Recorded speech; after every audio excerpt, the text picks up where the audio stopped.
Hi, friends. Welcome back to Live at the Roxy. Very special guest today, somebody who shook the world last night. Is that too aggressive to say? John Kaiser in the house. Hi, Kaiser. I spilled coffee all over the desk. Yeah, I'm hearing all I'm hearing is I'm sorry. I swear to God, I spill coffee before every show I go on. I think it's like a good luck thing. Like people throw salt over the shoulder. Why I spill coffee all over the place. Did you spill it on your microphone? Like you went from sound right before we started. You were like, "How do I sound?" I was like, "You sound amazing." And right now, it was like it's like. Is it like that now? No, you're good. I don't know. Maybe it was rubbing against your sweatshirt. Yeah. I think that I was cleaning. I was doing all this, doing all that. I guess what a good friend asks you is, "Are you okay?" Yeah, I'm good. Are you? Like, did you burn yourself? Or you like? I didn't even. I thought you meant like existentially. No. I guess like when you're like, "Oh, I just burned scalding hot coffee." No. I guess my first question should have been like, "You good?" I'm wearing a Jordan jacket, so I'm careful. I'm not going to spill it on that. I will spill it all over the table like a moron. All right, so we avoided any third-degree burns. Yeah, so no burning going on. I can go back to thinking you're. The only burning that's going on is me burning up the Schmoedown after yesterday's free agency special. It's so annoying. I know. You speaking is so annoying. Was this smart for me to have you on the show today? I do not know. Well, didn't you book this before anybody knew we were even? Yeah, 100%, 100%. Just because you popped in, I was like, "You coming on?" And then you were going to come on yesterday or the day before. I don't know. Whatever. Here you are now. So we've got a lot to talk about. Yeah. We're not just going to talk Schmoedown, though. I know a lot of the people here are big Schmoedown fans. I know a lot of you guys aren't Schmoedown fans. Don't worry. It's a good time. Saturday morning. Maybe me and Roxy just want to have a normal conversation. Oh, what are you thinking? No, I'm just saying in general. Yeah, what are you thinking? What's a normal conversation between us? I don't know that anything that we talk about is a normal conversation. Like, what are we talking about? Going for a walk in the park? Like, we could be talking about politics. We could be talking about what's going on in the community. Yeah, really good things, right? The weather. It's kind of rainy. It's a rainy, cold day. I do think that we should rebrand this show and it should be just weather at the Roxy. And instead of what I was thinking we were going to talk about today, we should talk about how in LA it is a little drizzly. Can you expand on that, please? I woke up really sore. So like every old college football injury, every recent old man injury, like is haunting me today.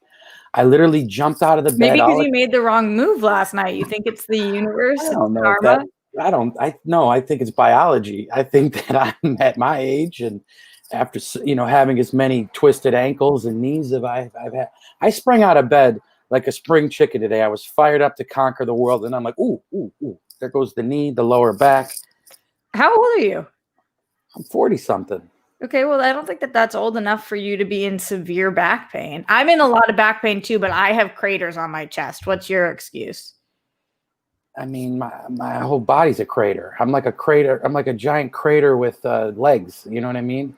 I don't. I'm like a giant boulder with legs. I'm just made of rock, and I'm like the Thing from the Fantastic Four. That's me. Made of bricks and shit. You don't look like that. It's no resemblance to the Thing. I don't look like the Thing. All right. Welcome back, guys. Today is the 314th show that we have done in a row during quarantine. It's so funny. We've not done a show 314 days in a row. Let them know, peeps. Let them know. A lot of you guys have been here every single day. I'm not fucking with you, Kaiser. This is my 314th live show in a row during quarantine. Here's what happened. When we started quarantine, I came on here and I was like, don't want you guys to be alone. I'm going to be here every single day for this 2-week quarantine that we're going through. And, do you remember at the beginning, we thought it was going to be 2 weeks, maybe a month, maybe. I think the last time I was on your show was like March when the shit went down. Yeah, so it probably was because at first I was like, all right, I have a month of guests, so I'm going to book a guest every single day, and people are going to come on, and then I'm going to go through all my friends, and then quarantine will be over. Here we are 314 days later, and I now at this point, I just dead ass by myself, like 6 days a week I'm here. I just am talking to my fucking self all the time. All the time. You drop dead ass, like you're not playing games. No, serious. I'm not. Dead ass. This is what it is to live by yourself during a global pandemic. You got to figure it out. So I have But you guys have been amazing, and that's why I'm not alone. And thank you guys for everybody on the Patreon, the $10 up tier, put in questions for Kaiser, and also in the Streamlabs and the Super Chat. We're going to be getting to all of those. And of course, that big thing that happened last night. I do want to start with a couple of things, though. Ace Club says, today is my 45th birthday, Roxy. Love you. Ace Club, happy birthday. How's your back feeling? Are you a crater? He looks like Neo from that movie. Are you trying to talk about The Matrix? Yeah, look at the picture. Wow, I have never seen The Matrix, and I understood what you were just saying. You ain't missing much past the first one. I've never seen any of them. There's a real cool fight on the 405 in like part 3, I think, which is dope. But other than that, I feel like I see a fight on the 405 every single day. So. Yeah, so it's just picture that with really cool special effects. All right. Well, now I've got it. I can skip out on the blue pill, red pill situation. I don't even know what I'm talking about, but I know that much. All right. Let's go in. Let's see what Weston Ira had to say. He said, welcome, Kaiser, to your first live at the Roxy without the Cheeto Man as president. That's true. It's your first time on here when Trump's not president. It's a lot of firsts for everybody with Trump not as president. Do I hear feedback? Is that me or? I think everything's you. Usually. Could be me though. I'll put on my headphones. Women tell me it's you. You guys let me know. Let me know if you guys are hearing an echo, and if so, I'll put on my headphones. I don't feel like it, but I'll do it for you. Anyway, Weston says, what a huge shift we saw at the free agency yesterday. Do you believe the assistant managing should have been given more attention, as some teams are in dire need of one? So this is a question. I know that we're going to get into Kaiser's actual signings, but this is a question a lot of people are talking about with the assistant manager situation. Do you officially have an assistant manager? Is it Smets? Smets, you can call him the general manager. You can call him the assistant manager. Echo. Someone is saying Echo. Is that me? No, I don't know. Xenar says Echo. Haskell says no Echo. Rob says headphones may be unplugged. All right, what about now? Echo? I don't know. You guys got Echo? What, you're hearing something? Good. Okay. No, I think we're good. Might have been. Let me check my settings. I think my settings are good. Anyways. Oh my God, you and your settings. Anyways, I don't even know. Smets is like the general manager, the assistant manager. He's the office manager. He's the manager. Yeah, but is he your official assistant manager though? Because this is a question a lot of people are having about the assistant manager position, because that could mean a lot. You know, this is why a Ben Bateman is so valuable, because he actually gives a fuck about. Players cannot be managers. Active players cannot be assistant managers. Right. Do you understand the question? Yes, but you just mentioned Ben Bateman, and he's an active player. So I know, but that's why the question is what it is, saying, do you believe assistant managers should have been given more attention? Like, do you think that it should be able to be? I think you should be able to let your players be managers. Why not? Personally. I think so as well. But if you're going to tell me I can't, fine, I'll adapt. I would like to sign Jay Washington as my assistant manager. Here's the thing. I think Smets can assistant manage if he wants to. If he's handling treatment and doesn't want to deal with it, then I hire Jay Washington. I can have 2 assistant managers. But I think it is challenging because, you know, I had somebody in mind.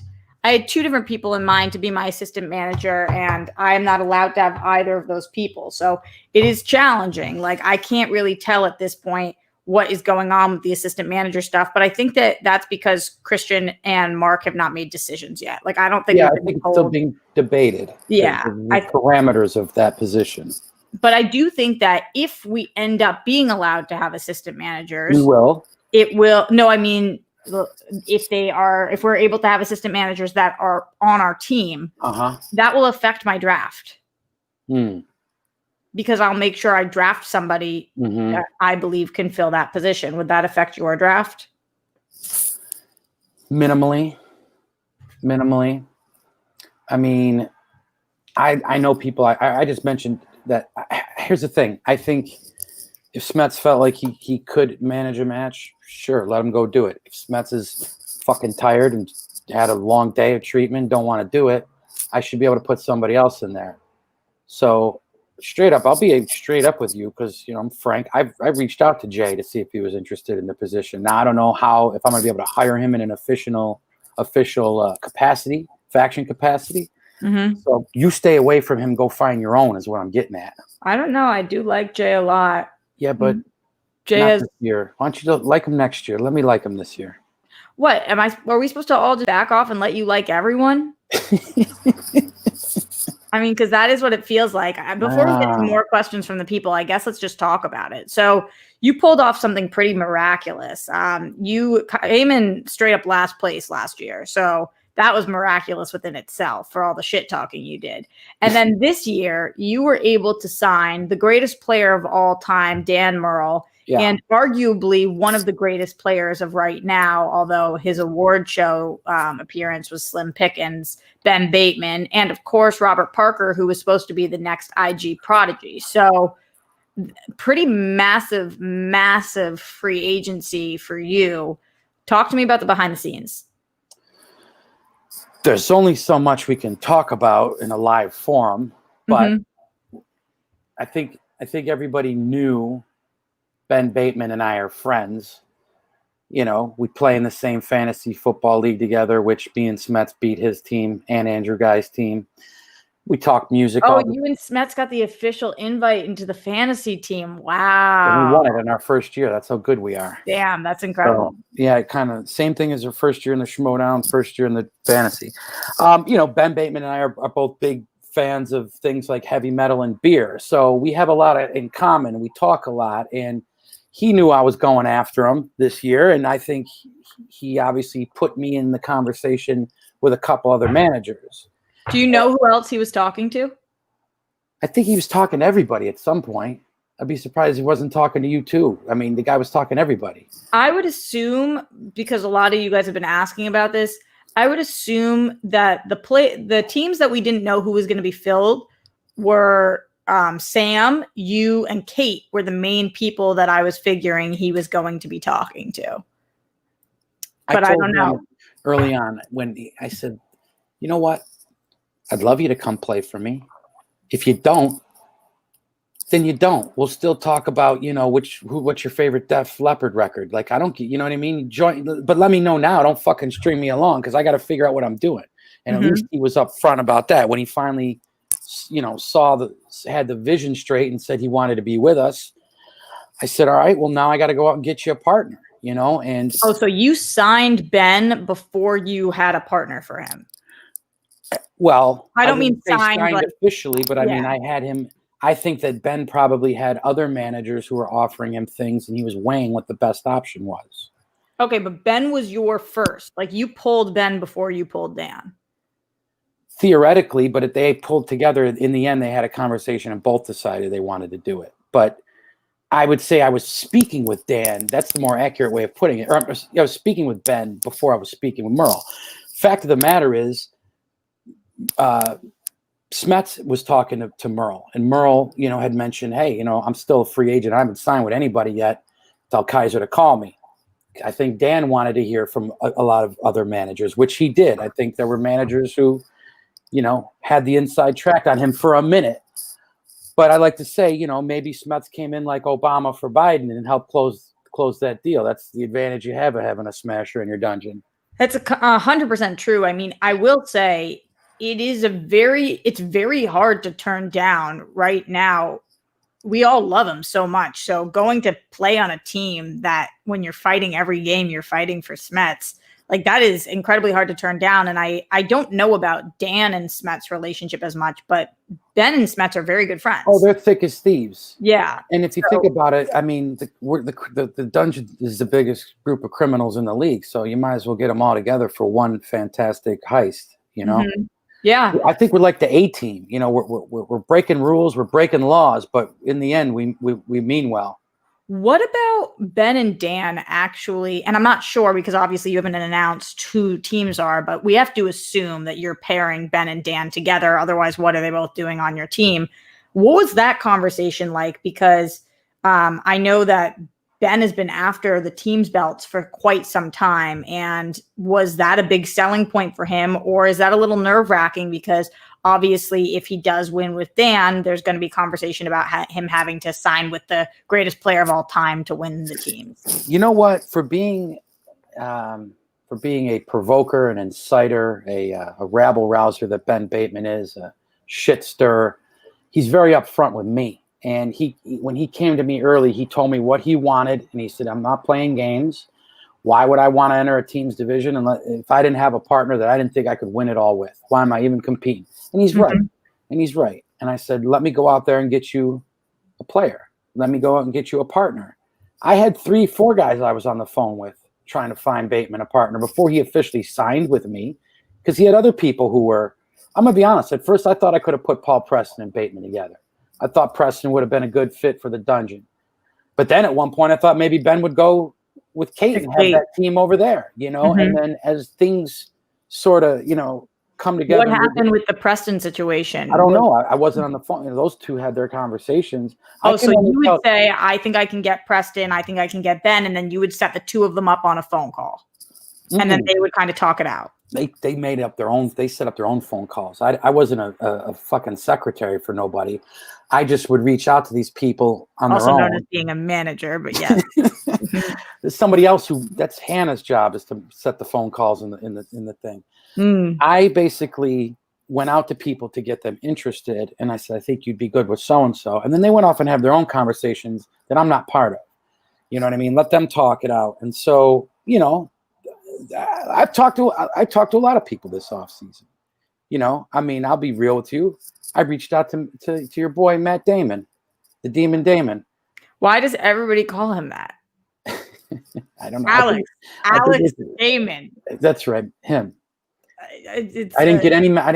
He didn't even write me back. Hello, how are you? How's your quarantine? So is that true? You weren't just pulling my chain. You wrote to him and he did not respond. I sent him a message. I said, look, I'm trying to do big things in this dungeon, kid, and I think you'd be great. Because, Roxy, tell it like it is to all the fans. You've been going after Smets since his second match in the Schmoedown, to the point where I think he thinks at some point in his life he may end up playing with you. 100. I have not gone after any. I don't really go after players. The only players that I have ever gone after hard are Smets and Sabrina. Right. Those are like two players that I have effing harassed. And yeah, I've seen. My messages to Smets, I'm not fucking around. He's going to be a star. Well, you wrote him a rap, for Christ's sakes. I mean, if that and it was an awesome rap. Where your heart is. He only did the tail end of it, but the whole rap was sick. I love that you communicated your feelings for this man by writing a rap. That is the most Massachusetts thing ever. I mean, I message Smets almost every day because unrelated to... Maybe you should message him once a week now that the season's starting. That might be some form of... You might be breaking some new rule, player collusion or something. It's not my fault that your players actually respond to me when my players don't respond to you. There was a... Are you saying I didn't talk with Mark and Draco this offseason? Are you suggesting that didn't happen? What I'm saying is I don't think there was a second in his mind where he thought about leaving the Stars. You may want to ask him about that. Me and Mark and Draco are good friends. Talk to me. What do you mean? I'm saying that Mark and Draco and I are friends. So you felt like he might vacate the belt. No, this is before you had belts. And you were a lousy organization. I was going to say, there's just no way. What a waste of your time. I mean, look, what person, and it's kind of like I put Dan Murrell and Mark and Draco in a similar class of who wouldn't want to manage those two people? Like, they're both such unique players, characters, personalities, and they're both film savants. So, and Draco's a funny man. I mean, promos alone, I'd want to get him. Well, the thing is now, if you are teaming Dan and Ben together, you and I have two of the teams where there are both equal players. Like, to me, Snyder and Draco are both A players, and Ben and Dan are both A players. And sometimes that can cause for some issues. The Stars have been together, and Odd Couple has been together for years, so we've worked through all of those issues. But you've won the belts twice, right? You've won the belts twice with them? Mm-hmm. Okay, got you. But are you concerned at all about having two alphas on your team? No, because that's not really what this here dungeon's about, and I think everybody knows that. Yeah, but that is absolutely what Ben is about. And I don't know about Dan, but possibly. Hey, I didn't promise anybody bring around the Rosie. You know what I mean? I didn't promise anybody a picnic. I promised them a chance to win a faction title. I mean, look, I used to say all I cared about was belts. Well, that was true until the faction title and there's money on the line. Now, anybody can put a bunch of bullshit aside come together for the common good of winning a team title. It's a different sport this year, Rox. I mean, people are going to come in. People are going to come in with their attitudes, their expectations, and you just got to balance it. I'm sure I'll probably take them on a retreat somewhere at some point. We'll all, maybe do yoga in the park, and everyone will get all zen with each other, and we'll make it work. We'll see. You know what I mean? There'll probably be a beer stand at that yoga in the park. I'll tell you that much. Well, then do they do beer trucks? Invite, please. You know how they do food trucks? Why don't they do beer trucks? Licensing? That would be the most brilliant idea. So long as your driver is not getting drunk, you could just pull up, pour beers in front of a guy's house for 15 minutes. We have a multi-million-dollar idea here. I do feel like somebody probably has thought of it. Roxy's beer bus. I'll drive. You pour the drinks. I feel like maybe wine. So you do wine on the right, beer on the left. Boom. Yeah, that's good. Let's go on that Mark Cuban show and sell this shit. All right, I haven't let you off the hook. With my good looks and your big mouth, I think we could sell this. I still have too many questions for you, but then we'll get back to our beer truck. Last year, obviously, the exchange had both Dan and Ben. And on top of that, they also had Roca and Riley. And they weren't able to accomplish what we all thought they were going to. We all thought when last year happened that it was a lock. They were going to win the entire year. But they didn't. They came in fourth. Are you concerned that the same thing is going to happen to you? Or do you really think that your faction is going to win everything this year? No, I mean, look, they were playing with a guy who has a bus pass for crying out loud. There was no class in that organization. There was no organization in that organization. Do you agree with me that he is the worst manager of all time? I can't say that he's the worst manager of all time because technically speaking, he's won some things. I'm just going to say he does it sloppy and nobody wants, maybe once in a while the sun's got to shine on a broken dog's ass once a week or whatever that analogy is. I don't know. I'm not here to be like Mark Twain. What the fuck are you saying? Even the sun shines on a dog's ass every now and again. You've never heard that? Are you trying to say a broken clock is right twice a day? Exactly. Langston Hughes said that. So what I'm saying is, even the sun shines on a dog's ass. A broken dog's ass. A broken dog's ass? Yeah, it's an old sea shanty. I think you made it up. No. Oh, the sun, it shines on a broken dog's arse. You never heard that song? Are you fucking with me or no? No, it was in Master and Commander. With the one with, what's his name from, the one with Joaquin Phoenix where he does this. What's the fuck's the name of that movie? Gladiator. In Gladiator, there's a song where they say... No, it was in Master and Commander with the guy from Gladiator. I can't remember his name. Russell Crowe? Yes, him. Anyways. Whatever. All right. Sure. I could sing sea shanties all day. All right. Well, maybe you should. Okay, let's go. What was the question, Gucci? I don't even fucking know. He sucks. Let's go into the Streamlabs and take more Patreon questions. Then we'll come back to me grilling you and possibly talking about what the fuck we're going to do with our beer truck. All right. Going into the Streamlabs, streamlabs.com/Roxy Stryer. Morse Code Z says, woke up in time to watch you two gloat. Congrats to both. And Jeff is a good actor. Eye roll. Yeah, a lot of the players pretended they were going to go. It's like every single player except for Alex Damon pretended they were going to sign with a different team and then signed with one team. It was kind of annoying. A lot of people, I think, were upset at maybe their former manager and felt like they should give him the runaround. But I'll be honest. At one point, I thought Ben was shit. Maybe Ben's pulling a fast one on me. He's out, and I'm going to have to figure out who I'm signing to team up with the GOAT. You know what I mean? Well, he's certainly not the most trustworthy because he had conversations with everybody. So you must have been kind of not feeling settled until the ink was dry. I think you saw the expression on my face. We were in the room that will never air. We were in the that will never. Not 1 second of that. Not 1 second of that will go to air. It was unbelievable. What in the fuck? I wish they should be released in blocks, like the first one and the last one, just like a 4-hour marathon of us in the room together. A lot of bleeps. Yeah, probably need Nerd trying to edit out some of the talk. All right, going back in, Glenn Caesar says, hello, Roxy and Kaiser. Happy Saturday. Thanks for hanging out and talking Schmoedown stuff and more with us. No usual spiel from me today, just to say peace, love, bunnies, and hugs to the rock stars and the world friends, arrest the cops who killed Breonna Taylor, and of course, Hashtag smash cancer. Yeah, Glenn, every single show reminds us of both of those things, to arrest the cops who killed Breonna Taylor and to smash cancer, both very important things here and in the world. Going back in here, let's see. Hitman Hudson says, so Kaiser, who are you going to take number one? That's a great question, Hitman Hudson. I highly doubt that you're going to tell us who you're going to take, but what I do think you could tell us is a little bit about your strategy and what you're thinking going into that first pick. Are you going to take notes while I do this, or how's this work? I obviously have my pen right here. So. Right. Yeah. Okay. You got to look at it two ways. You got to look at it. One, they're scoring things differently this year, right? Mm-hmm. So maybe I can't take an approach where I took last year. Like, I want to get the best players that I know I'll vibe with, and we'll come together as a unit, and we'll go from there. We'll train from there. But now the point system is different, and you have to also look at the way Christian's going to try and structure matches, tournaments.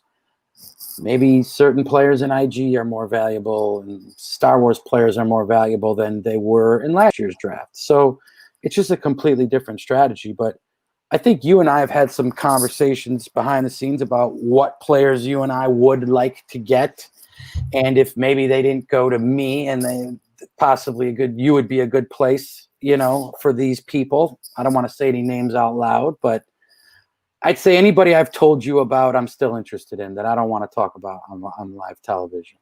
Yeah, live television. That is me. I am the host of a live television show. This is C-SPAN, right? Yes, it is. The Hallmark Channel? Lifetime. Lifetime. Nerds in Suits, possibly Ben Bateman himself. Look at this, the rightful 2020 and 2021 managers of the year. Roxy's wine bus is gold. Put it at Disneyland. Wouldn't that be incredible? Roxy's wine bus. I'm talking big money. I think that my wine bus would make everybody, like, the happiest place on earth. That would be way happier. Think about it. I was very upset when I moved out to LA and I found out that On the Rocks was already a bar, because during my childhood, what a unique childhood it was. I always wanted to open up a bar called On the Rocks, like ROX. Yeah. And I only wanted it to be a shot bar because I love shots so much. And so I still think I could have a shot truck. Listen, you get an old school bus and you paint the damn thing tie-dye, and you put beer taps on one side, wine taps on the other. Why is it tie-dye? Because it's like hippie shit, and you just travel around the country and you go to concerts. Think about if you went to Coachella with Roxy's beer bus, and you just go to all these events, dude, and I'm telling you, you charge like $10, $12, $14 a beer for maybe up, the wine 16, 17. Give them a big cup, of course. And I'm telling you, we can make money hand over fist. Because they can't walk around. There's an open container law here. No. There's no laws when Roxy's beer bus comes into town. You write your own laws. I do write. Literally pull up to a graduation party in Wichita, Kansas, and then you go on to the next one, the next party. Then maybe. Wow. Then maybe you're taking my bus like far. Like, I'm driving. I'm not that good of a driver, guys. I don't know that I make it to Wichita. A fleet of buses. It starts in LA. You put the OG truck in LA. I'll drive. I'll help you with the ordering, because I know all the good beer. And then once it catches on, it goes all over the country. You'll have beer buses in El Paso before 2022. I think that I've got a traveling liquor license. I know a good lawyer, Brandon. Oh, okay. Yeah, you're always texting with your lawyer. That is true. Always in trouble and always texting with whoever your lawyer is. All right, what's the next tangent we're going to go on? Why? You done with this one? No, I'm joking. Okay.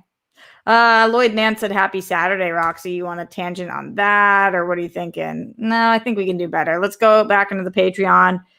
All right. Glenn Caesar said, hey, Kaiser, it's great to have you back here live at the Roxy. I'm looking forward to the rest of the show. Although you're the leader of the dungeon in the Schmoedown, I'm glad to know that you're a member of the Rockstars band everywhere else. Okay, here's my question for each of you. Fuck, marry, kill, dessert edition. Cookies, ice cream, cake / pie. Well, you can't really put cake and pie as one. Wait, why are we fucking food? You couldn't even give me like the cast of, Well, at least I'm fucking life or something. All right. Well, I didn't write the question. Let's play it. He's got a question. Let's answer it. You go first. Why am I first? All right. Fuck, marry, kill. What was it? Ice cream? I already know my answer. This is for you. He asked you the question. I have a very clear answer to this. I'm gonna fuck ice cream. What else is in there? I'm just gonna pause. I'm gonna marry pie. Because I always I want to keep coming back for pie. Guys, he's fucking the ice cream. It's cookies, ice cream, and cake/pie. I'll kill cookies. Wow. What an absolute moronic take. I'm marrying pie because that's the one you get to keep coming back to. Yeah, but pie is the worst of all of them. No. Apparently you don't get good pie. What kind of pie are you getting? I like all kinds of pie.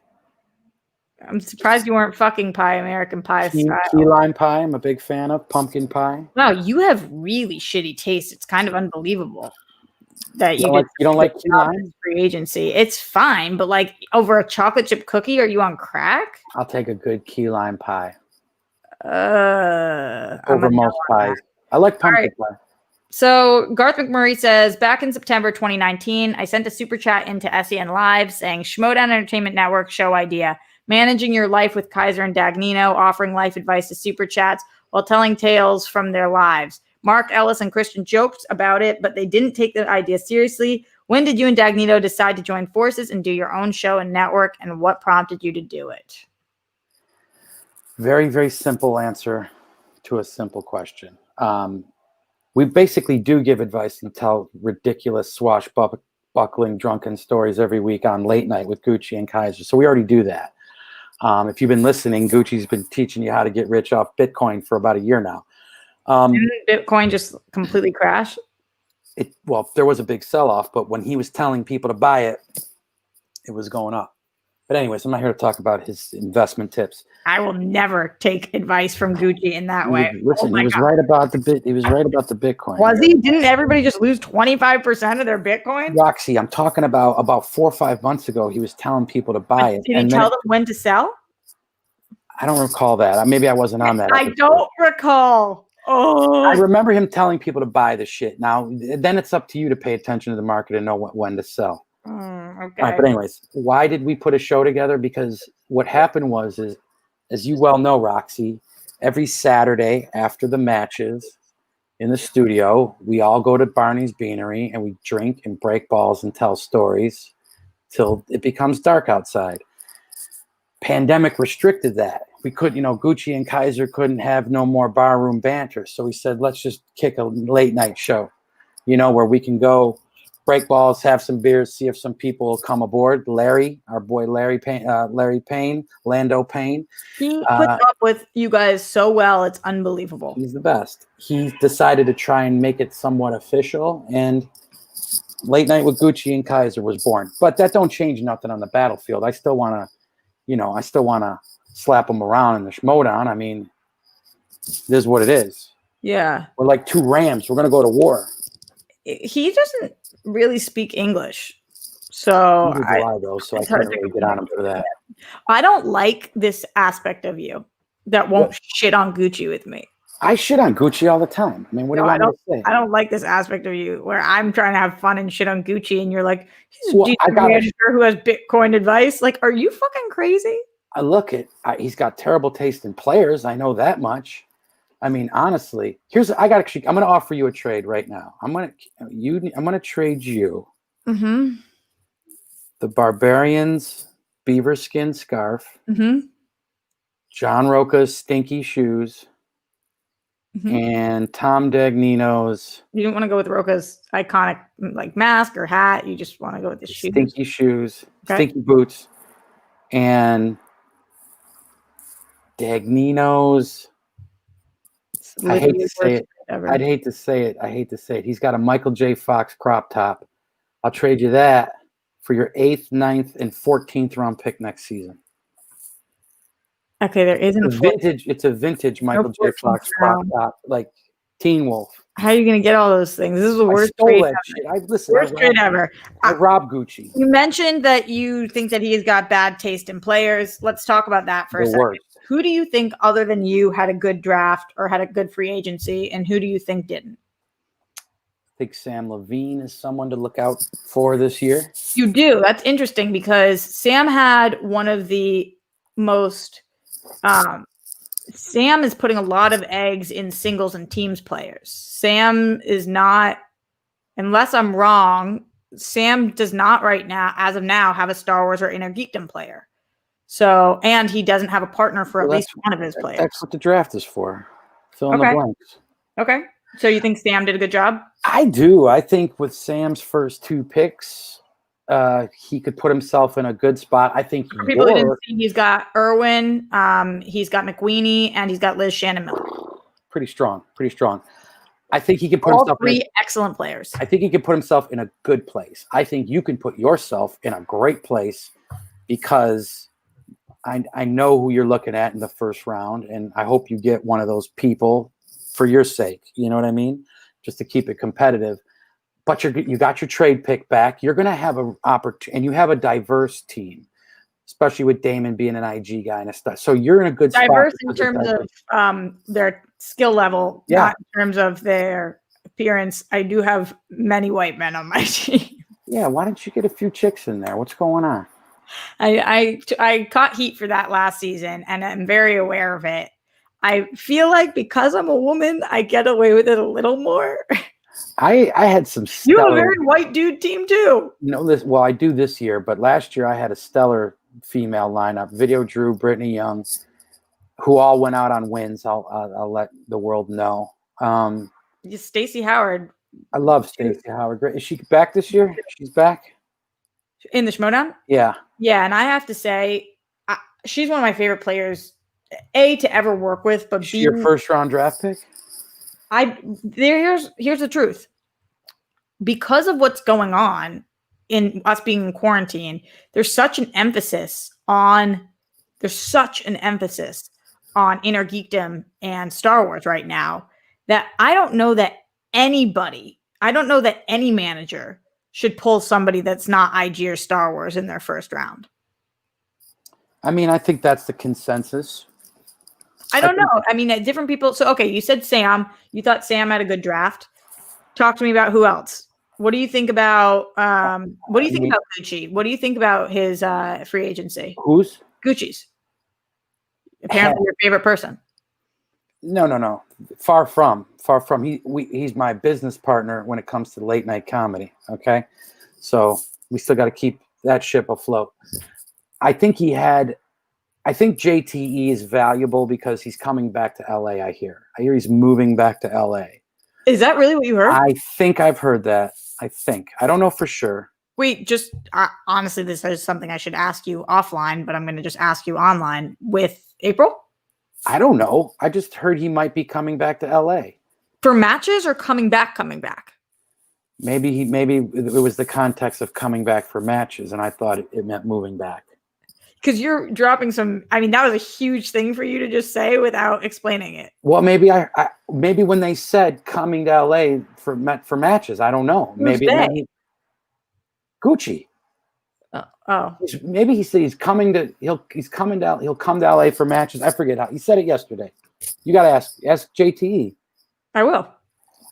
Honestly, JT was on my team, and I wanted. But the larger point I'm making is if he's committing to competing, and if he's committing to even coming to LA for matches because he wants to be a part of it that bad, then how could you take anything away from what he's achieved in the Schmoedown? Well, I just think, though, he is somebody who says he refuses to study and has the Schmoedown partially passed JTE by. When JTE last night came out and said, JT came out last night and said, I am infinitely better than Mark and Draco. And I thought to myself, what a dumb thing to say, because Andreco's one of the greatest players ever, but he's also there's no rust. He's in this all the time. He's probably brainwashed from headbutting Gucci before the special. You know what I mean? I'm sure that's how those guys get fired up. Listen, Gucci's got a bunch of cavemen in there. Let's be real. Look at that lineup. You look at Roca, JTE, the Barbarian, and Gucci. I mean, they look like the cavemen in the Geico commercials. It's not pretty over there. No. And you don't need stylists. You could send someone in there to clean them up. So what do you think, though? What do you think his intentions are then? He's got 3 players and he's got to create a team. Who do you think he's teaming up? Barbarian and JTE? Do you think or Barbarian sitting out Roca and JTE? What do you think? That's a tough question because I think. What would you do if you were the manager? I'd wait till to see how the draft went. I'd tell everybody, hey man, let's see how this draft goes, and then we'll figure it out later. Like, let's get through the draft because there's no reason to make a decision until you know what your roster is.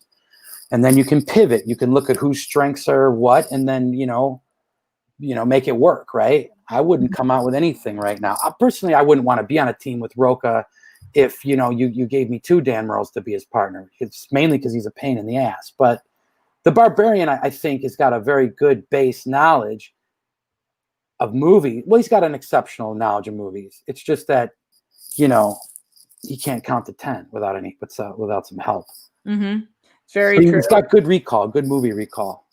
Let's talk about a couple other managers. This question coming in from Rob McDonald, who says, Kaiser, what do you think about Kate's trade? So obviously what we saw was Kate and Shannon make, other than you, Kaiser, the biggest move of free agency. Kate, who drafted Goddard and Preston, and then also Marisol, then traded Marisol to Shannon for Shannon's 4th and 5th round pick, aka the 1st and 2nd round in the draft. What do you think about this? Honestly, and are we going to be real and talk about how you and I talked about this a lot, and Gucci was weighing in on it? We were all like, no. I mean, the only thing we do on the show is be real, and Christian, who sometimes actually does pop in, he knows I talk about it. Like, I talk about my honest to God, what I'm really doing, what I'm really thinking on the show. So then it's safe to say that at the beginning of free agency, you and I did not like the idea of Marisol going back to Shannon, and because Shannon won. Because we didn't want to put together the winning team. That was an argument you had that I was on the side of that argument. Like, you don't want to give the coach back all her players that just won a Super Bowl, right? Mm-hmm. But then when you look at where Kate is and realize that she has an opportunity to cast a wider net to collect some very talented people, it kind of makes sense for Kate because Marisol is a very, very good competitor, but has she proven that she's worth what Kate got in return? I don't think anybody knows the answer to that. So now it becomes a matter of opinion. Well, and okay. I think maybe I've switched from the side of someone Kate should have kept Marisol. So I think Marisol and Paul could have been a nasty team, a very nasty team. Here's the truth on Marisol. She has proved herself to be a team's beast. Mm-hmm. She has not proved herself to be a singles beast. But what we're doing is giving her the exact same partner that she had in team. I agree. I think that if Kate was going to make this deal, it had to be for more. Because really, one more draft, get one more pick, maybe. Get one more pick, or even trade for Shannon's next year first round pick. Too. I absolutely would have held out for one more pick. 100% agree with you. Because I do think there is a world in which Shannon ends up getting Laura Kelly. How? I'll tell you how. It'd have to be another trade situation because she's not going to not get drafted. Well, there's a lot of Star Wars player. That's true. We've got Ace on the board and Dimolanta on the board, and all of those Barstool guys coming in and all of the Dragon Con people coming in. Laura Kelly is good. And I think just to stick it to Shannon, somebody might even take her. Laura Kelly is very good. But I don't think it's a sure thing that she gets swept up because if it comes to me, I've got Alex Damon. When it comes to, Winston, there's no way he's not grabbing Ace back again. Dimolanta, I believe, has a better accuracy than Laura Kelly does. I'll be real with you. Laura Kelly's in my top 3 people I'm looking at number 1. So if we're going to be real, maybe top 4. Maybe she doesn't go back to Shannon. I'm just saying we've set Shannon up for such success here. I think that Kate made the worst move I've probably ever seen. Other than Tom not being able to manage the whole 4th pick with the Roca situation and all of that, Kate has made probably the worst move here. She should have drafted she should have signed Marisol and kept her. Yeah, I think she could have got one more draft pick, maybe another a late round. But then again, at that point, how much value are those late round picks? But I mean, look, honestly, I feel like you can argue either side of this. And as someone who started out on your side of the argument of like, yeah, keep her, and before I knew Paul was 100 on that team, it's like now I'm like, but there is a lot of talent out there that Kate does have a crack at, so I kind of can see both sides. Prince That Wasn't Promised says, weird for Gucci to keep his 4th pick, but none of his first 3. That is kind of true. I think Gucci had a hard time holding on to anybody. Truthfully, I don't know. I think Gucci personally should have signed a Star Wars player, and I think he could have drafted JTE in the first round if he wanted him that bad. I think he definitely could have done that, but clearly he wasn't able to sign Dimolanta. That's because nobody wants to play in an organization that doesn't have a front door and the windows are broken. They want to be in a nice. That's that shit talk about Gucci. They want to be in a nice organization. Like I got the Professor X building going on over here in the dungeon. You really do. I can't deny it. I'm the wayward school for mutants. He's the wayward school for morons. Ross Arsenal says, "Hey Roxy and Kaiser, I'm a Star Wars player that just got added to the draft list. The after shows are running low, so how should I impress you two?" Hold on, let me frame grab this guy's name. Ross Arsenal. Wait, hold on, let me try to look cute. I just frame grabbed his name. I'll look into him. Do you got any tape, buddy? Send me some tape. That's all I got. I want to know. I want to know how to impress the managers because that sends me some video of him or her playing, and then if I think they're good, I want to get on a call or a text chain and find out their personality. Yeah, because you actually could probably use a couple Star Wars players. Or what is Dan's deal? You never know with him whether he's going IG or Star Wars or singles or teams. I like to leave it at this. Dan Merle can do whatever the hell he wants to do. And that's pretty much the way it is. And any manager who signs him needs to know that. So true. I think the best way to impress people, though, is go in the Facebook group, put videos of yourself out there, talk about how you're playing when you play along. If you have tape, if you are from the fan leagues, make sure you're sending that in. All of that stuff hopefully will be helpful. Have you been talking to rookies? Reach out to the managers. Slide in. Have you been talking to rookies? Yeah. Yeah? Who do you like? I like a lot of different people. I think that a lot of us have the same list. You give me one and I'll give you one. We'll go 1 for 1. Be fair. Okay. You go first. You go first. No. I gotta say, I watched some fan tape on this kid Amaru, and he looks to be like a baller. Yeah, you and everybody else. I love Amaru. I think Amaru is great. I could see you taking him number 1 overall. Amaru has made it, and I've definitely thought about it. Amaru has made it very, very clear that he wants to play for swag. And I do have a hard time drafting people who I don't think who want to play for somebody else. 100. That is challenging. But at the same time, that doesn't mean I should just let him go to swag. No, because, anybody who watches tape on you as a manager knows you can get the job done. Yeah, but I do like that he was honest with me when I asked him, where do you want to end up? And I like that he said swag. So, yeah, I think Amaru is on everybody's list. I mean, that core 4 is on a lot of people's lists. The core 4 is who? It's Amaru, Jacoby, Peggy, and who? And Christina. Oh, Christina. Yeah. Isn't Christina Peggy's manager? I don't know. I think she is. Yeah, that core 4 is on a lot of people's lists because they come from the fan league, so they all have tape. Yeah, they're good. They're all real good. I watched Amaru and Peggy play each other. That was a slugfest. That was about as exciting as any damn match I watched in the real Schmoedown. Peggy's in here right now. She says yes, she is. Yeah, Peggy played in. I watched a singles match, Peggy versus Amaru. They were both slayers. Yeah. But then we saw Amaru on backstage when Ben did his quiz for them. I didn't watch that. Then I'm not going to tell you what I was just going to say. Oh, great. I'll go back and watch it. Good. You should.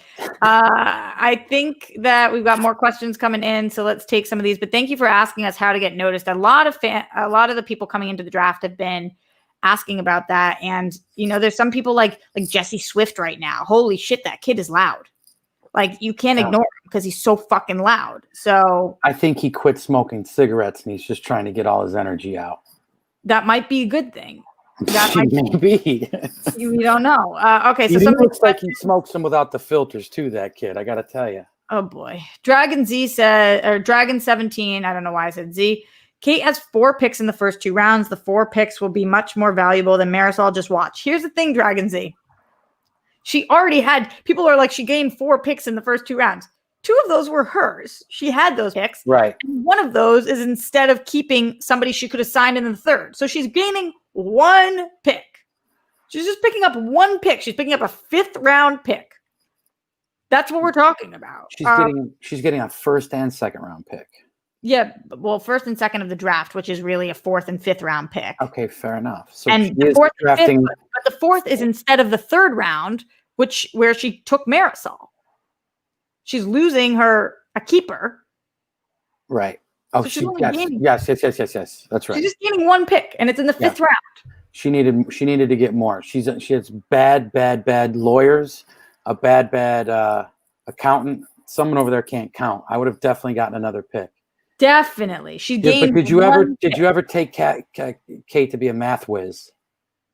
One of the funniest human beings on the planet, but I don't take her to be good at calculus. But I did call Kate and say, we all have turned this down.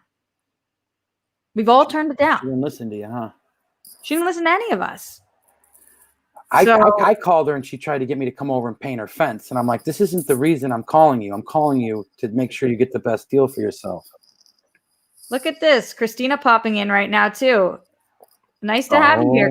Here come the rookies. They're like the Beatles. It's like the rookie invasion. Showing the fuck up. It's cool. Christina, you don't pop in here, so happy to have you. And it's good to hear that. Robert Parker, by the way, also joining us. Happy to have him. I saw Janine the Machine in here earlier. Happy to have Parker her. Basking in his nice purple Prince light. I think he thinks he's the artist formerly known as Parker within that picture. Well, maybe he is. Maybe he's the artist formerly known as Dungeon, futurely known as Star. Yeah, I think so. I think he's going to do big things. Big things. Look at Janine. Janine's in the chat, apparently. I just said that. Do you listen to anything I say? No, I very rarely listen to anything that comes out of your mouth. I will just, even though she's in here right now, let's talk about Janine for a second. I will say it will be interesting to see. Why don't you take Janine with your 5th overall? I could see you sneaking her with your first pick. Well, that makes sense for you. She is an IG player. So like I talked about, you kind of need to be a threat more so than just in singles and teams right now. But definitely I have my eye on Janine, and I think any smart manager is not going to make it out of the 3rd round. Let's be real. When are you calling the 3rd round? I can't tell. The 1st round. I can't tell what you think are the round numbers. I'm getting. Yeah, I keep thinking like technically I look at free agency as the 1st round, but she won't make it out of. She won't make it out of the 2nd round. I mean to say, if she doesn't go in the 1st, then because of the whole everyone gets crazy and goes Star Wars nuts, she may slip to the 2nd. If there wasn't this much, if there was not this much emphasis on Star Wars this year, Janine is a 1st round pick all day long. I know, but that's the problem. And if there isn't this much of an influx of rookies this year, Janine is a 1st round pick all day long. But so when are you thinking about going for a rookie? How many? 14th round. Because I don't know. I don't know that signing a rookie in the first couple rounds is a smart move, but I don't know that it's not. Tough to say. Depends on how Christina much says this is her year. I think she's talking about Janine, and I agree that Janine's had a tough go at it, but she's a beast. And if we think about like what she's actually capable of, I do think that this could be a gangster year for her, but it depends on where she ends up. Janine is what is called a total package player.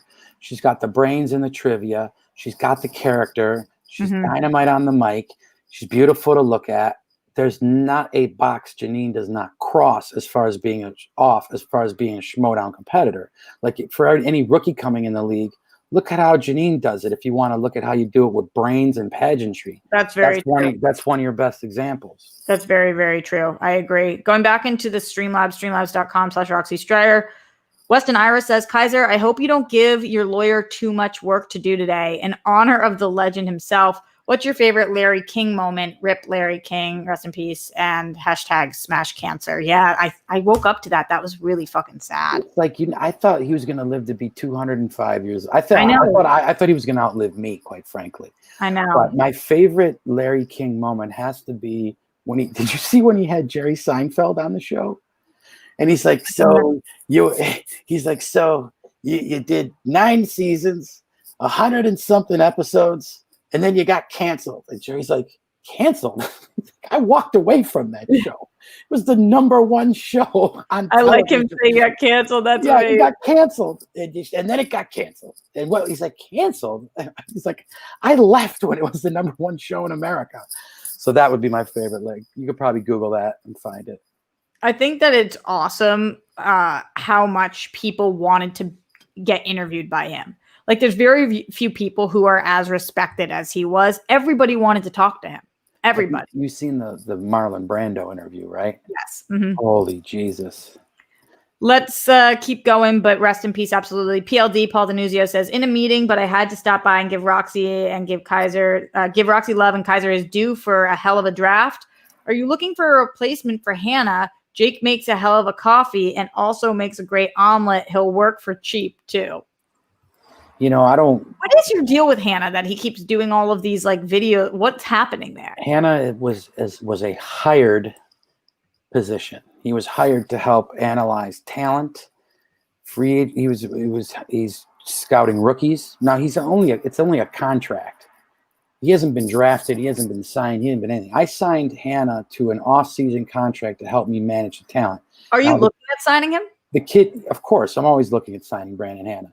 The kid, while he's a little, his brain is rewired not the same way a normal human being is. I feel like the wires are crossed. But somewhere in that crazy skull of his, he's very brilliant because he's an engineer. So he's got a good math brain. He can crunch numbers. If you can just find a way to talk to him without him, acting up, smart kid. Do you think, and no gimmick here, no rhyme or just really asking you, do you think that Brandon Hannah could be an IG champion? If Brandon Hannah studied as hard as he studied for Chandru and then studied twice as hard, yes. You didn't like my joke? What'd you say? Sabrina's body. Study Sabrina's body? Is that what you said? Whatever. I mean, if he's smart, he's studying that. You know, really, what I mean? really fucking adorable couple that I didn't mean. They are. They both have nice hair. What do you think the chances are that they end up in the same faction? That I don't know. I mean, that's a tough call. I mean, I could see it. I could see someone trying to do that. They could be like the Newlywed Game. That would be their team name if they teamed up. You don't like the Newlywed Game? So if you are teaming Ben and Dan, have you thought about names? I do. Well, I got one name I like, but I don't think it's going to fly. I would call him Clear and Present Danger, like that Harrison Ford movie. It's literally Clear the least Present Danger. It is the least catchy name ever. Well, what did you call them? The Angels of Death or some shit? Didn't you have some weird suggestion? You tried to text me? No. What? You texted me something. No, I didn't. You should call them this. I didn't do that. Pretty sure you did. What the fuck are you talking about? Pretty sure you did. No, let me think. Well, Revenge. That's a good Kevin Costner movie. If you haven't seen it, I suggest watching that. Tony Quinn. Sorry, I'm getting my Anthony's confused. Revenge, it's a little on the nose. Yeah, but that's what they're both after. Masters of Puppets. I lean towards the heavy metal shit, but I don't think that's their vibe. The Payback. Yeah. Would be interesting. Payback's cool. The Payback. The Payback. The Payback. I just want you to realize, if you do come up with the name, I don't owe you any percentage of profits from any merchandise sold, T-shirts, bumper stickers, mugs. You don't get a dime if you come up with the name on the air. I take that on fine. There's a lot of things going on. Hitman says the Avengers. Maybe the Revengers. Jeremy Miller says the Boss Goats. I think they've really got to drop Boss. I don't think that's working anymore. Even though he's the boss, I mean, like, part of the name being Boss, I don't think that works. Goats in Suits. I don't know. Shark Suit. You guys, I have to be honest, you guys are shitty at names. Yeah, I don't know. You guys are throwing out some shitty names. We're going to have to give it some thought. I think Clear and Present Danger is cool. It's just a little long. I like this one from Haskell Vengeance. Christian would be like, can you imagine me sitting at the desk? Welcome, clear and present. It take you 10 days to say the fucking title. I can hear him poo-pooing on it right now. There is something cool about danger, though. Like, I know he's dangerous, but maybe, it's something there. They are dangerous. Which team right now, which faction are you most afraid of? Faction or team as in team? Which faction? Which faction? Faction.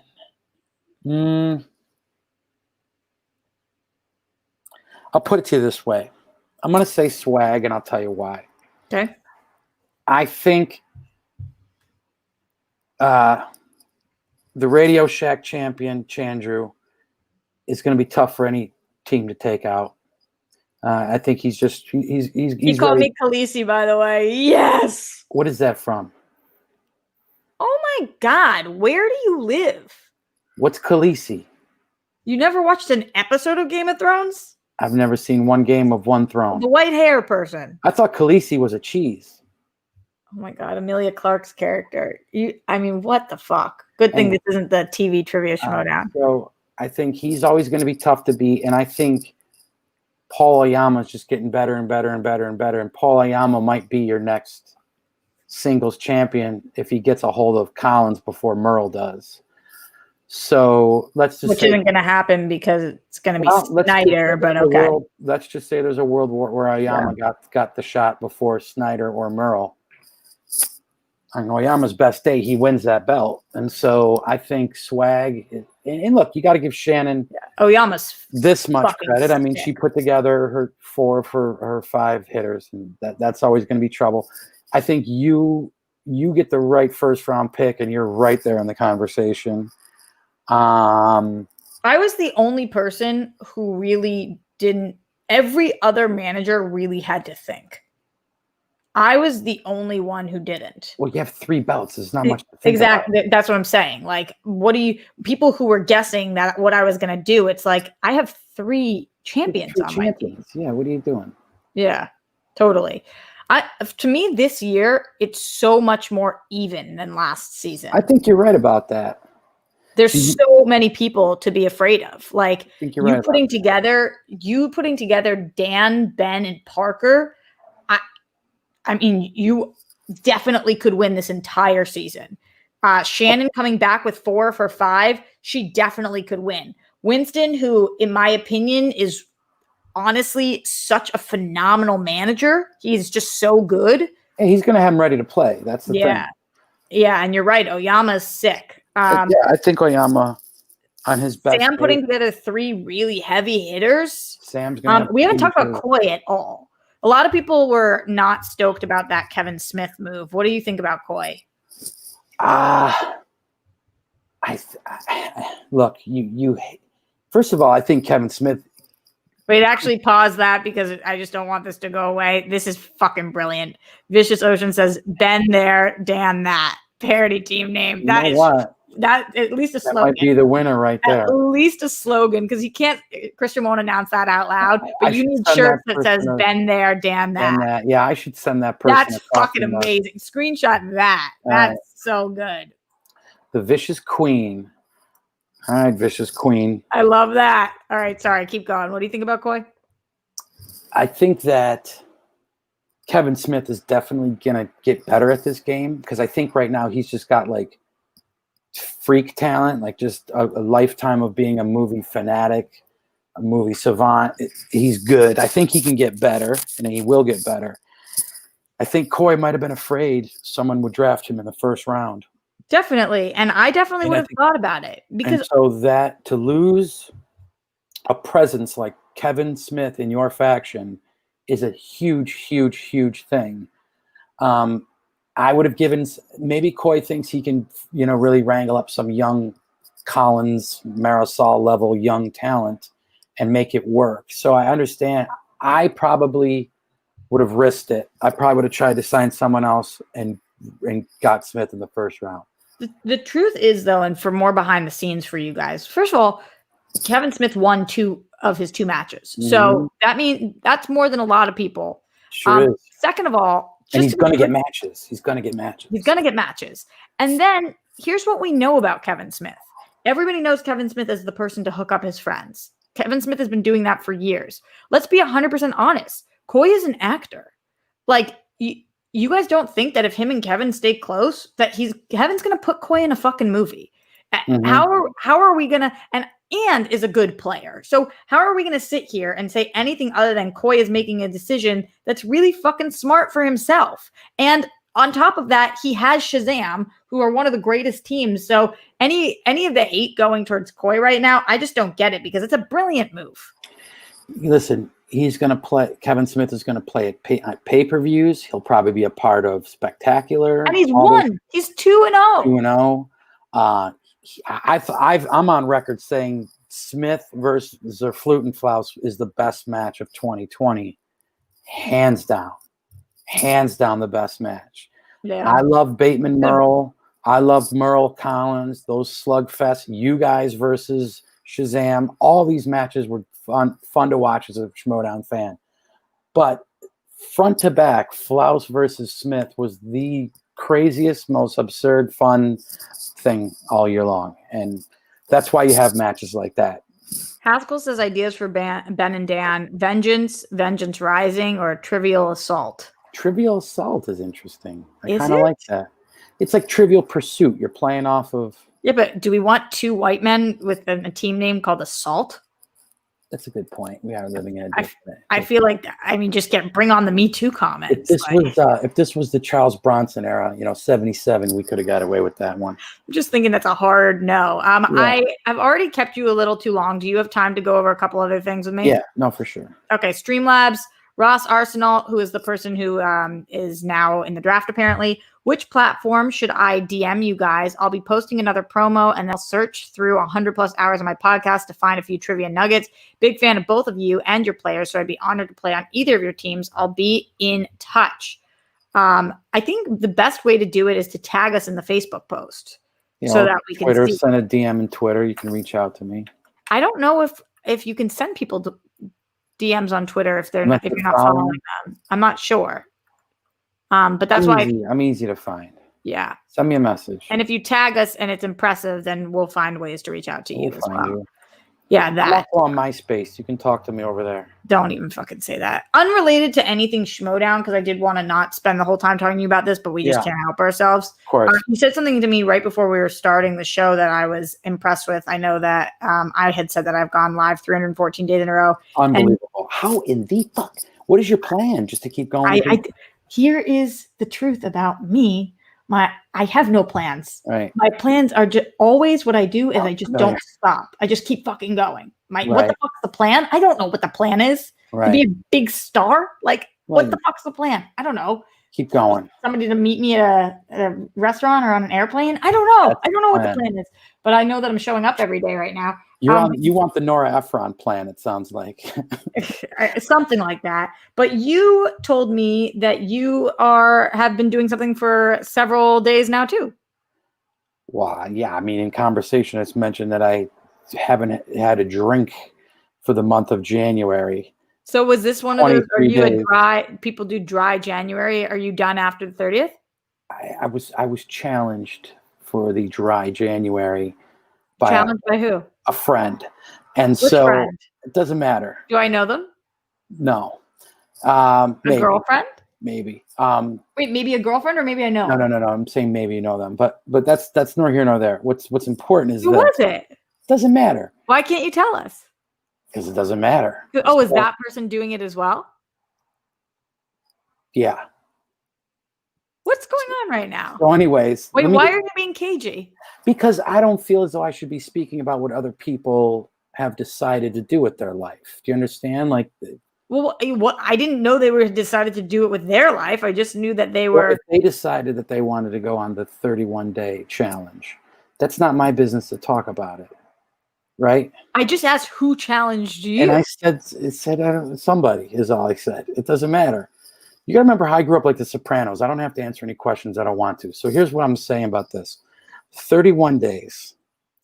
I thought about 3-4 days in, 5 o'clock would hit, the work hour's over, I'm going to need to crack a beer. Got past that. Then a bunch of people dressed like they were going to a paintball game stormed the Capitol. And I said, you know what? Today's the day where you definitely crack. But I made it through that. And then the Buffalo Bills are now in the playoffs. And I've managed to watch 2 playoff games with the Buffalo Bills. Made it through that without a beer. I'm convinced I could quit today if I needed to. After all that shit. Wow. And how much were you drinking before? I mean, I think like living in quarantine and bored, you know what I mean? And doing late night with Gucci and watching movies and doing FaceTimes with my boys back home where everyone's, you know, drinking a beer. And I was living in a hotel room for 2 months, quarantine, doing a reality show. So like It was easy just to drink beer. And so I was probably drinking more beer than I should be, you know, and I think I'll come away from this and like, you know, maybe stock the fridge with more Perriers on Tuesday as opposed to a 6-pack of IPA. But yeah, I don't know. You know what it is, Rox? Truthfully, I think when you get into these redundant patterns of lockdown and Corona and this whole weird world, it's important to still challenge yourself and not become complacent with bad feelings, negativity, lack of inspiration. You got to find reasons. I think you doing 314 days of shows is a testament to your willingness to keep the creative candle burning, being there for people. You are kind of have that, you know, Phil Donahue, Oprah vibe about you. People like to listen to you talk. People, you know, through your pain, I think you relate to people. So I think that's good what you're doing. So I think it's just a lot of that is what came into play. Yeah, no, I totally get it. And I think it's awesome what you're doing. And I think that it's hard, but I think that you do hit a point where it stops being as hard and starts being rewarding. And I hope that you're feeling that, because when we're taking things on, as somebody who used to drink 7 days a week, 365 days a year, and it's kind of your birthright. Yeah, and was on serious heavy drugs for a very long time. I can say that when you are going about something and you think like this is going to be so fucking hard, you forget that it is going to be hard, but it's also things about it are going to be good. Right. And so I like anybody who's thinking about doing a dry February, or who's thinking they're drinking too much, or is thinking about, instead of drinking 7 days a week, drinking 3 days a week. You know, anybody who is thinking about cutting back or trying to live a healthier life, remember that it is hard, but also you like get rewarding things like not waking up feeling like you're going to die, and also remembering your conversations with people and not having that pit in your stomach the next day. Like, who the fuck did I text last night? And what the fuck did I say to them? And hey, one of my favorite Rodney Dangerfield jokes is he's like, I'm a terrible drunk. I'm a terrible drunk. You know, the next morning I got to find where I parked my car and then return the one that I stole, you know? It's just terrible drunk fucking. But that's like the truth, because when you are in quarantine and you're living the same day over and over again and you're by yourself and you're just getting fucked up at night, I get it. But when you make that jump and decide like, I want to be a little bit sober for a little bit of time, or sober forever, or sober for a day, or sober, whatever, it is hard. But it's also, I don't think people talk enough about how like it's cool. Yeah. But I don't know if you're experiencing that at all. Like, maybe sometimes. Here's the thing is like sometimes it's cool. No, the wake up shit, I agree with you there 100%. Like, it's like you don't have to take those 3 extra steps to get your ass in gear and your day going and hit snooze that 10 extra times, and you're just and like waking up with a little bit of fire to go do a 5-mile beach walk. I've been trying to be diligent with that. I mean, haven't been really working out like I was, but I'll say this much: trying to, as a part-time screenwriter, trying to make it in my other life with my writing partner. Me and my writing partner, we could work together 3 nights a week together over the phone, and then I have 2 days of my own personal writing assignments. To do that and not have a beer is most difficult for me, because like it's just that. I don't know. I come from You're that. Used to it. All my heroes are like Hemingway, the guy would drink while he wrote, and Charlie Chaplin and John Belushi. All my heroes were used booze as a creative fuel. It's not an excuse. I'm just saying the people I was inspired by is kind of like how I went about my business, you know? But it's for me, and I don't know if you're there or if you relate to this at all. But for me, what I've learned is it's a privilege to be able to casually drink. And if I don't have a grip on it, then I can't do those things. So now when I want to, I do whatever the fuck I want because I'm not drinking 7 days a week. So now when I am with my writing partner and I'm like, I'm going to get stoned out of my fucking gore and I'm going to have a half bottle of wine because I don't ever do this. So now I get to do those things because it's a privilege to be able to have a fucking blast. And they also, that expression, the beer tastes better the less you drink it because, like, and it's exciting. And those are the things that you look forward to. So I'm sure that right now, as you're in the middle of it, I'm sure it feels like a bitch, but I'm proud of you. I know that's not what you're looking for, but I think it's awesome what you're doing. Well, thanks. And I think it's like, for me, it's just like, I've never been a super hard liquor guy. Like I'll do shots at weddings and here and there, but like genuinely love the taste of beer and the beer culture, and friends of mine brew it. And it's like, my neighborhood, it's what we did, you know what I mean? And so I think that's the hard part, but, yeah, man, we'll see. You don't want to feel like you're going soft. I get it. You don't want to go soft. You don't want to fucking go soft because you go soft and everybody fucking comes after you and you're just doing that. This fucking sucks. Beer. What are you, too good? Fucking sucks, dude. It fucking sucks. All right, a couple more Streamlabs, then we'll let John go. Wow, it's weird when I call you John. Garth Harkness McMurray says, okay, RJ, you hated Shark Suit for the Merle Bateman team name. So here are a couple more ideas. Just Business. Their intro is It's Just Business. Payback. David B. can make their theme song similar to the Payback by James Brown. Oh, yeah, or Risky Business. I actually, Risky Business had crossed my mind. Risky Business is cute. It had crossed my mind yesterday, to be honest with you, but then I thought it felt a little sophomoric because it conjures up thoughts of like reckless young Tom Cruise. I love all kinds of Tom Cruise. I like reckless young Tom Cruise. I like Mission Impossible Tom Cruise. But I don't know if that Tom Cruise is the right fit. Well, we do know that Ben is obsessed with Tom Cruise, so I'm sure he would sign off to anything. I'm a huge Tom Cruise fan myself. I mean, I almost got in a fight with a guy about Tom Cruise. That's how much of a Tom Cruise fan I am. Is it worth the story? I think I've told it on here. Really? Yeah, I was at Dodger Stadium, and Tom Cruise was out in right field, and the camera cut to him in like the 7th inning, and he's waving to the fans, and everyone's cheering.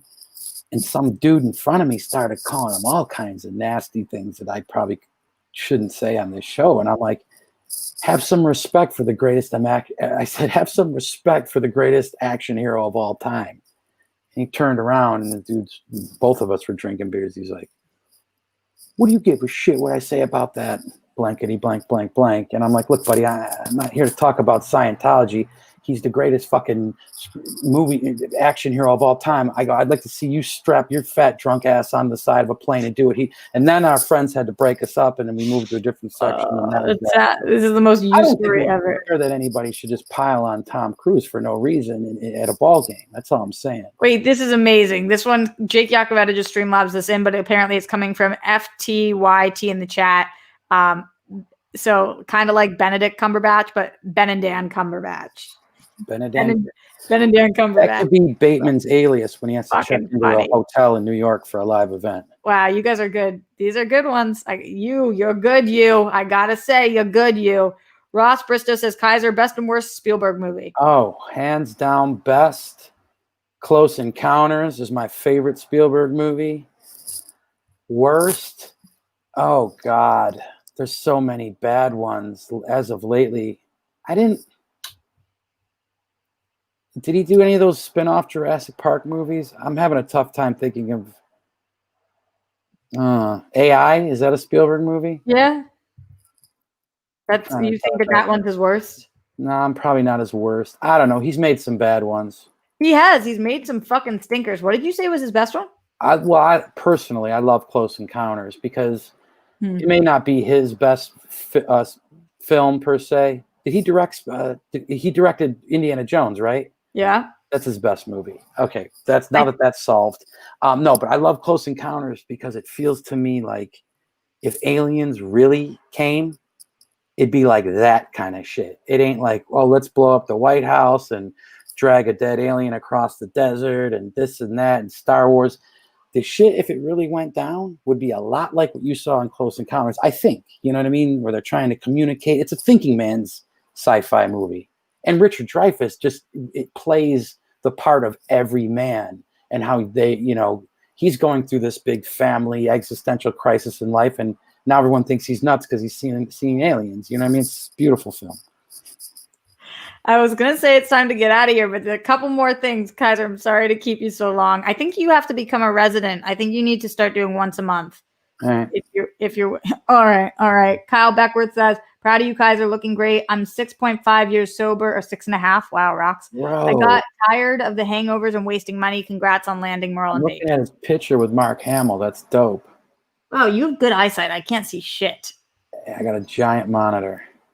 Wow. Ross Bristow, thank you for not saying Hook. I love Hook. Maybe I saw it once. I don't remember it, though. Maybe I saw like 30 minutes of it. I love Hook. What's the last movie you watched from beginning to end? The last movie I watched from beginning to end? Well, I'm not saying it has to be. I'm just any, like whether it was on TV or whatever. Oh my God. I don't know, because I've been doing so much TV recently, but you know what you got to watch? What? King of Staten Island. Yeah, they actually sent me. I have a sweatshirt for it and everything. They sent me a Rocks. They sent me love it. It's really good. I hear it is good. I love him. I think you're gonna love this movie. And also, I think it's the best that he's a dream film that Pete Davidson. What's his name? The director Apatow. Oh. I haven't been a fan of his most recent films, and I love the guy as a artist, but this has been my favorite film he's made in a long time. Why, when I asked you to come on the show once a month, were you weird? I said, yeah, let's do it. No, you didn't seem stoked. Eric Lane says, Jonathan Mattingly, Brett Hankinson, Miles Cosgrove arrest the cops that killed Breonna Taylor. All three of them for killing Breonna Taylor. Thanks for the great chat with Kaiser. Thank you, Eric, for saying that. We say it all the time here on the show. Oh, I just watched my fucking light bulb go out. It is the worst. It is the worst. My fucking light bulb go out. Okay, you try being a short woman. It is hard to change my light bulbs. When I live by myself, I have to stand on my tiptoes on my chair, and every time I think I'm gonna die, like if I die, nobody's gonna know. Well, Cameron Rice will know because he won't have a paycheck for a week. He'll be the first to find you. He'll be like, where's our daily? My landlord's calling, Roxy. Thank God for that guy. Come back to life. Gene Burnside says, have you watched Tiger Doc on HBO?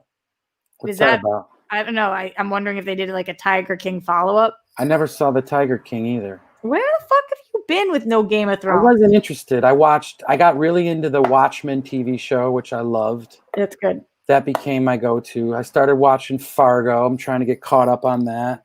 That's the only TV shows I had time for because I've been working my ass off making TV shows. Yeah, I know. You make something that I like. I'm glad there's an audience. I am the audience. It's me. Get ready for Floribama season 4. It's going down. It's fucking fun. You don't think so? I mean, there's aspects. Sir Joker 40 says, hello, Sir John. Hello, little sissy BFFR. No question, just love. Sir Joker Strider. Thanks. I will come on every month-ish. We'll try it out. Next month, book me. I wasn't being weird about it. I was just saying.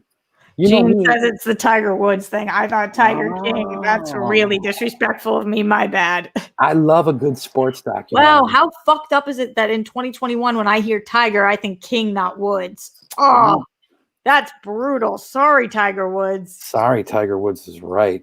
We're talking about Tiger trash and then like one of the greatest athletes of all time. It's not great though that Tiger Woods is not aging as well as there was a time in which I thought he was going to be remembered like the Muhammad Ali. And I don't feel like that's what's going on anymore. Well, didn't he have a problem with pills and shit? And women. Well, that's every man's and it goes along with pills too. Yeah. All right, let's get the fuck out of here. Kaiser, what are the things that you're working on that you can talk about? Plug them so people can find you. Other than Floribama season 4, which will be coming out at some point on MTV. Not much. I can plug The Dungeon, winning a faction title next year. I'll start with that. I can plug the great Ben Bateman and the great Dan Murrell and joining up with another proud American, Robert I've plugged Parker. the great Ben Bateman many times. The great, yes. If anyone knows about plugging, it's you. That was my funniest joke yet. That's a pretty good joke. You're good for 3 or 4 show. I gotta say. That's it. I cap out. But no, I love coming here and bullshitting with you. It's better to do it on Saturday because then I got no rush to be nowhere. It's not like, oh, Tuesday we'll cram it in here and there. Like, that's why getting you on the weekend's best, because then we can really shoot the shit. Okay, so you'll come on like the last Saturday of every month or some shit. Right. Did you pay for Jake's COVID shots? No, what the fuck are you talking about? Jake Icavetta. Someone's got to get him his shots. He needs his rabies shots, his COVID shots. Wait, but those things are free. He needs beard butter injected into his cheek. His kid's got a lot of ailments. You need to take care of him. Look out for old Jake. This is the weirdest ending. Let's get the fuck out of here. You guys know. Make Jake. I'm not taking a shot at Jake. I mean, what am I doing? I don't know. He's my amazing mod, though, and I'd be fucking dead in a ditch without him. So we'll leave. Make your beds. Put your toilet seats down. I don't know if you know to do that, Kaiser, but if you haven't heard that advice yet, you got to put the toilet seat and the lid down when you flush. There's like flumes and plumes that are fucking disgusting. Nobody wants all that shit sugar flying up in the air. Come on. No, it's disgusting. I didn't know about it until recently, and then I told the people, and half of them didn't know either. So dude, get some Lysol going while you're in there. Disinfect that fucking room.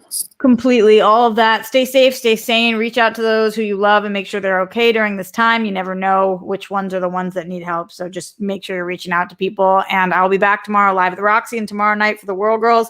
Tomorrow will be day 315. We've been live in a row. So I'll see you guys then. Thank you. Cheers to you. Kaiser. Go follow him, and I'll see you guys tomorrow.